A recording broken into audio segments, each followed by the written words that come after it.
नमस्कार, मैं सारिका पंकज।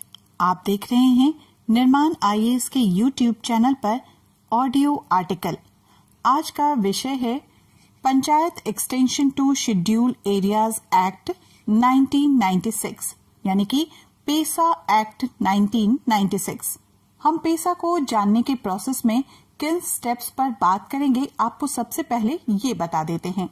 पहला होगा पेसा एक्ट क्या है, दूसरा एक्ट के उद्देश्य क्या हैं, तीसरा कहाँ लागू होता है ये पेसा कानून, चौथा एक्ट के अंतर्गत कानूनी अधिकार, पांचवा ग्राम सभा को दी गई प्रमुख शक्तियां, छठा आदर्श पेसा नियमों की मुख्य विशेषताएं, सातवां होगा पेसा एक्ट का क्या महत्व है, आठवां एक्ट को प्रभावी बनाने के सुझाव क्या क्या हैं, और अंत में यूपीएससी प्रारंभिक परीक्षा अभ्यास प्रश्न।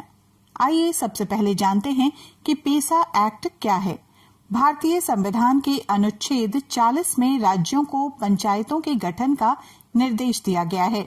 1991 में संविधान में 73rd संविधान संशोधन अधिनियम 1993 करके पंचायत राज संस्था को संवैधानिक मान्यता दे दी गई थी। पंचायतों से संबंधित उपबंधों का विस्तार करने के लिए संसद ने 5वीं अनुसूची में शामिल जनजातीय और पर्वतीय क्षेत्रों पर 1996 में पंचायत के प्रावधान अनुसूचित क्षेत्रों पर विस्तार के नाम से अधिनियम पारित किया था। इस अधिनियम के अंतर्गत निचले स्तर पर ग्राम सभा को सबसे मूल इकाई माना गया है और इसे लोगों की परंपराओं, रिवाजों, सांस्कृतिक पहचान तथा समुदाय के संसाधनों की रक्षा की जिम्मेदारी दी गई है। इसमें माइनर फॉरेस्ट प्रोड्यूस के स्वामित्व यानी कि मालिकाना हक, गांव बाजारों का प्रबंधन, स्थानीय योजनाओं व संसाधनों पर नियंत्रण करने और स्थानीय विवादों को निपटाने की शक्ति ग्राम सभा को दी गई है। आइए अब समझते हैं पेसा एक्ट के उद्देश्य क्या क्या हैं, वो किस एम के लिए काम करता है। पंचायतों से जुड़ी जरूरी प्रावधानों को सच उनके साथ अनुसूचित क्षेत्रों में विस्तारित करना। दूसरा है जनजातीय जनसंख्या को स्वशासन प्रदान करना। पंचायतों को निचले स्तर पर ग्राम सभा की शक्तियों व अधिकारों को छीनने से रोकना। और अंत में जनजातीय समुदाय की कला एवं संस्कृति को संरक्षण प्रदान करना। अब हम देखते हैं कि कहाँ लागू होता है ये पेसा नियम। संविधान की 5वीं अनुसूची में दर्ज क्षेत्रों में जिनमें 50% से अधिक आबादी जनजातीय समुदाय की है, जहां पंचायतों का अनुसूचित क्षेत्रों में विस्तार कानून लागू है, जिसे panchayat extension over schedule Areas Act 1996, जिसे कि हम पेसा के नाम से जानते हैं, कहा जाता है। भारत में Panchayat Extension to Schedule Area Act 1996 अनुपालना संबंधी राज्य में आंध्र प्रदेश, छत्तीसगढ़, गुजरात, हिमाचल प्रदेश, झारखंड, मध्य प्रदेश, महाराष्ट्र, ओडिशा और राजस्थान के आदिवासी बाहुल्य क्षेत्र आते हैं। एक्ट के अनुसार एक वर्ष में 3-3 माह के अंतराल पर 4 ग्राम सभाएं होती हैं। एक्ट के अंतर्गत कानूनी अधिकार क्या क्या हैं? स्थानीय समुदाय की सांस्कृतिक पहचान, सामुदायिक संसाधनों और विवाद सुलझाने के परंपरागत तरीकों का संरक्षण करने का हक, समस्त सामाजिक व आर्थिक विकास की योजनाओं, कार्यक्रमों व परियोजनाओं का पंचायत द्वारा क्रियान्वयन से पूर्व अनुमोदन का हक, विकास परियोजनाओं के लिए अनुसूचित क्षेत्रों में भूमि अधिग्रहण करने से पूर्व ऐसी परियोजनाओं की ओर से प्रभावित व्यक्तियों के पुनर्वास, पूर्व ग्राम सभा से परामर्श का हक मिलता है। लघु जल संसाधनों के स्वामित्व, प्रबंधन, गौण वन उपज के स्वामित्व का हक, गौण खनिजों के लिए खनन, मजदूरी अथवा गौण खनिजों की नीलामी दर में रियायत के लिए पूर्व अनुमोदन का हक, शराबबंदी लागू करने और मादक द्रव्यों की बिक्री व उपयोग को नियमित करने का अधिकार, साहूकारी प्रथा पर नियंत्रण का अधिकार, स्थानीय एवं जनजातीय उपयोजना क्षेत्र की योजनाओं से प्राप्त राशि के तहत अपने विकास नियोजन का हक, और अब बारी है हमारी ये जानने की कि ग्राम सभा को दी गई प्रमुख शक्तियां क्या क्या हैं। मद्य निषेध लागू करने का अधिकार, समस्त विकास योजनाओं का पूर्ण अनुमोदन यानी कि रिकमेंडेशन, जनजाति उपयोजना पर नियंत्रण, विकास कार्यों पर खर्च हुई राशि का ग्राम सभा में अनुमोदन, गरीबी उन्मूलन, अन्य व्यक्तिगत लाभ की योजनाओं के लिए लाभार्थियों का चयन तथा सामाजिक क्षेत्र की संस्थाओं व कार्मिकों पर नियंत्रण। परंपरागत कानून एवं सांस्कृतिक प्रचलन अनुसार स्थानीय विवादों पर निपटारा, प्राकृतिक संसाधनों का स्वामित्व एवं प्रबंधन, जल स्रोतों, श्यामलात भूमि, लघु वन उपज संग्रह व बेचान, जंगलात का उपयोग व भूमि अधिग्रहण तथा खनन मामलों में स्थानीय आदिवासियों के स्वामित्व को कायम रखते हुए संबंधित कानूनों व नीतियों पर प्रभावी अमल व साथ ही निगरानी भी। अब हम देखेंगे कि Panchayat Extension to Scheduled Areas Act 1996 आदर्श पेशा नियम कैसे बना। केंद्रीय विधान पंचायतों के प्रावधान, अनुसूचित क्षेत्रों का विस्तार अधिनियम 1996 पेशा तथा राज्य पंचायत राज अधिनियमों और संबंधित विधियों में राज्यों द्वारा अब तक किए गए संशोधन 5वीं अनुसूची के क्षेत्रों के लिए व्यापक ढांचा उपलब्ध कराते हैं। इस संबंध में प्रक्रियाएं और पद्धतियां तैयार करने के लिए पंचायती राज्य मंत्रालय ने स्वर्गीय श्री B.D. शर्मा की अध्यक्षता में एक उप समिति का गठन किया था, जिसका उद्देश्य ग्राम सभाओं को पेशा में यथा परिकल्पित शक्तियां प्रदान करने के लिए आदर्श दिशा निर्देश तैयार करना था। इस उप समिति द्वारा तैयार किए गए दिशा निर्देशों के आधार पर पंचायती राज मंत्रालय ने आदर्श पेशा नियम तैयार किए तथा उन्हें 5वीं अनुसूची क्षेत्र वाले राज्यों को 14 दिसंबर 2009 को परिचालित किया, यानी कि रेकमेंड किया, ताकि वे अपने नियम तैयार कर सकें। कांस्टेंट प्रयासों के परिणाम स्वरूप 5 राज्यों अर्थात आंध्र प्रदेश, हिमाचल प्रदेश, महाराष्ट्र, राजस्थान और तेलंगाना ने उनके राज्यों के विशिष्ट पेशा नियम अधिसूचित किए हैं। शेष राज्य नियमों को तैयार करने की प्रक्रिया की समाप्ति की विभिन्न अवस्थाओं में है। आदर्श पेशा नियमों की मुख्य विशेषताएं क्या हैं? ग्राम पंचायत को ग्राम सभा की कार्यकारी समिति माना जाएगा। ग्राम पंचायत का सचिव ग्राम सभा का सचिव कहलाएगा तथा ग्राम सभा 2 माह में कम से कम एक बार बैठक आयोजित करेगी। ऐसे व्यक्ति को जो अनुसूचित जनजाति का सदस्य होगा, सर्वसम्मति से 1 वर्ष के लिए ग्राम सभा की बैठकों के लिए अध्यक्ष चुना जाएगा। सर्वसम्मति न होने की दशा में उपस्थित सदस्यों में से सबसे अधिक आयु की अनुसूचित जनजाति की महिला अध्यक्ष होगी। ग्राम सभा की बैठकों के लिए गणपूर्ति कुल सदस्यों की संख्या का 20% होगी। महिलाओं के लिए अलग से गणपूर्ति होगी, जो सामान्य गणपूर्ति का 1/3 होगी।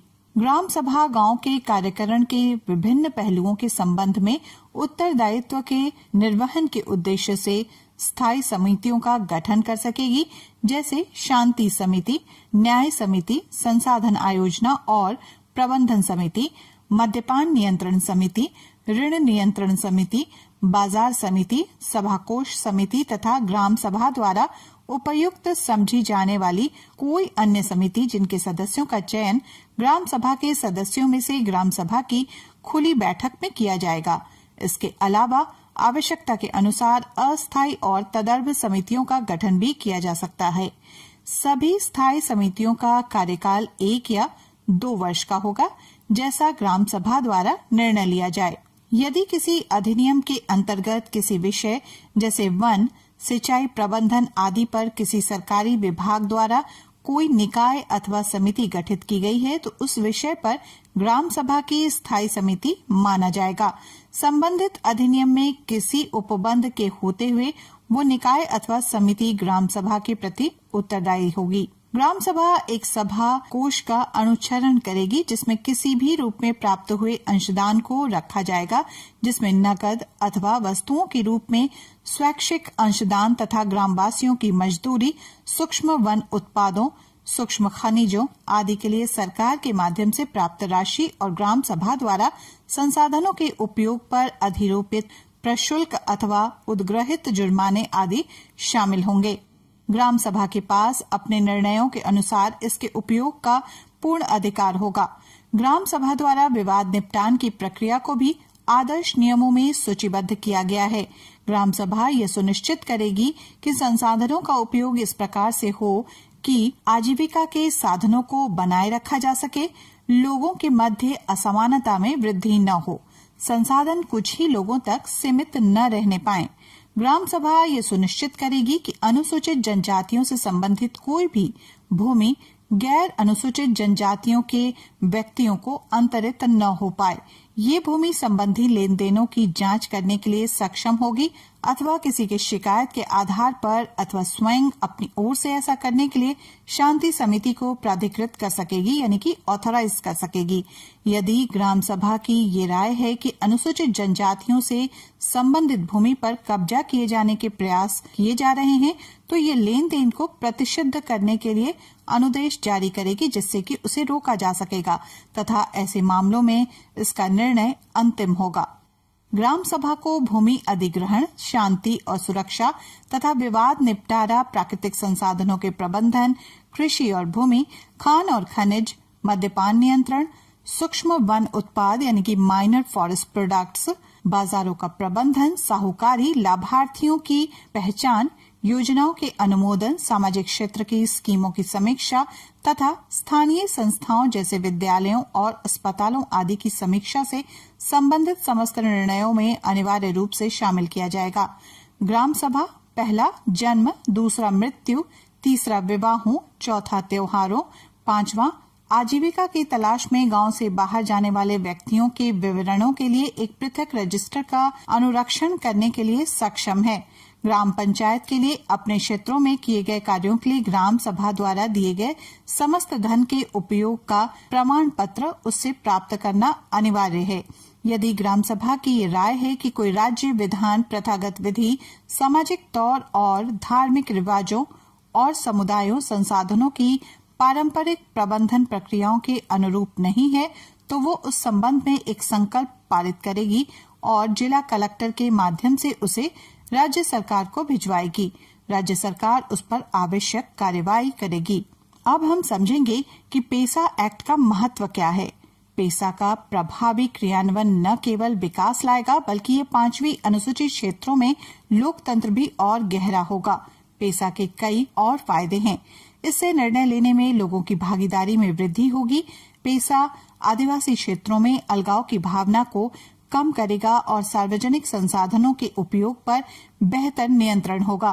पेसा से जनजातीय आबादी में गरीबी और बाहर पलायन कम हो जाएगा, क्योंकि प्राकृतिक संसाधनों पर नियंत्रण और प्रबंधन से उनकी आजीविका और आय में सुधार होगा। पेसा एक्ट जनजातीय आबादी के शोषण को कम करेगा, क्योंकि वो ऋण देने, शराब की बिक्री, खपत एवं गांव बाजारों का प्रबंधन करने में सक्षम होंगे।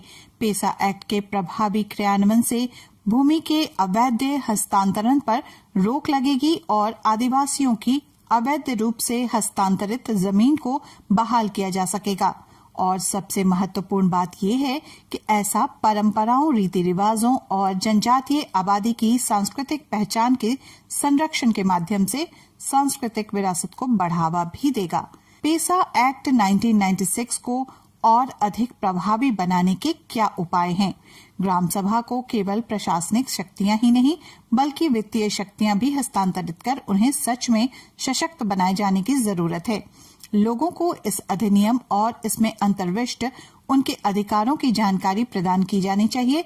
इस संबंध में उन्हें प्रशिक्षण प्रदान किया जाना चाहिए। वन अधिनियम, भूमि अधिग्रहण अधिनियम आदि पेसा अधिनियम के संगत नहीं हैं। इनमें संशोधन की आवश्यकता है ताकि अनुसूचित क्षेत्रों में ग्राम सभा को लघु वनोपजों, जल निकायों और भूमि संसाधनों का सही मायने में स्वामित्व प्रदान किया जा सके। एक मजबूत शिकायत निवारण तंत्र स्थापित करने की आवश्यकता है ताकि नागरिकों की आवश्यकता के अनुरूप इस अधिनियम को लागू किया जा सके। ग्राम सभा और पंचायतों में महिलाओं की भागीदारी सुनिश्चित करने के लिए विशेष ध्यान दिया जाना चाहिए। साथ ही अनुसूचित क्षेत्रों वाले राज्यों के लिए पेसा के अंतर्गत विकास संबंधी योजनाएं बनाने वाले पंचायती राज मंत्रालय और जनजातीय कार्य मंत्रालय को मिलकर कार्य करने की आवश्यकता है। और अब बारी है यूपीएससी प्रारंभिक परीक्षा अभ्यास प्रश्न की। पेसा एक्ट 1996 के संदर्भ में दिए गए कथनों पर विचार कीजिए। पहला, पंचायतों से संबंधित उपबंधों का विस्तार करने के लिए संसद ने 5वीं अनुसूची में शामिल जनजातीय और पर्वतीय क्षेत्रों पर 1996 में पंचायत के प्रावधान अनुसूचित क्षेत्रों पर विस्तार अधिनियम पारित किया था। इस अधिनियम के अंतर्गत निचले स्तर पर ग्राम सभा को सबसे मूल इकाई माना गया है। तीसरा है, इस एक्ट का उद्देश्य पंचायतों से जुड़े जरूरी प्रावधानों को संशोधनों के साथ अनुसूचित क्षेत्रों में विस्तारित करना है। उपयुक्त कथनों में से कौन सा से सही है ये देखना है। ए केवल 2-3, बी केवल 1 और 2, सी केवल 3, डी ऊपर के दिए गए सभी कूट। और इसी के साथ मुझे दीजिए इजाजत। नमस्कार।